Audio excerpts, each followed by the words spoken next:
Fernando Alonso just missed out on breaking into Q3 in Saturday's qualifying for the Miami Grand Prix.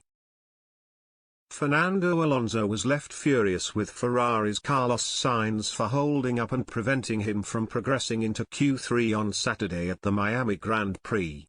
Alpine were already down one driver for qualifying after Esteban Ocon the Frenchman suffered a cracked chassis following a crash in FP3. But there were still high hopes Alonso would be in a position to make the top 10 after showing good pace all weekend. Only 5 drivers set a faster time than Alonso on Q1, with the Spaniard comfortably through to Q2. But the two-time F1 world champion was in danger of dropping out late in Q2 with the need for one final lap. Several drivers were in a similar situation though, leading to traffic on the track in the final few seconds of the session. Alonso appeared on course for a fast lap, but he then felt impeded by Sainz coming through the tricky chicane.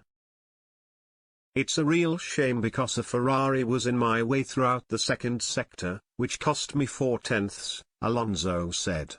"I was 6/10 better than my previous lap but came out of turn 16 only 1/10 ahead, so I lost 4/10 or half a second in traffic.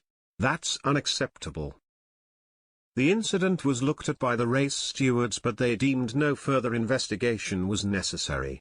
But Alpine boss Otmar Safnauer can't understand why Sainz got in the way of Alonso at the end of Q2. "It was a disappointing qualifying for us because we couldn't show our true pace," Safnauer said. "The result doesn't reflect our actual performance. Fernando would have been at least in the top 10 if it weren't for the traffic. I don't know exactly what Carlos was doing because Fernando was on a fast lap while he was driving slowly on the track." Sainz eased through to Q3 and was in contention for pole in the second run, only being pipped to first by his teammate Charles Leclerc. Alonso, meanwhile, will start 11th with Ocon starting at the back of the grid for tonight's race.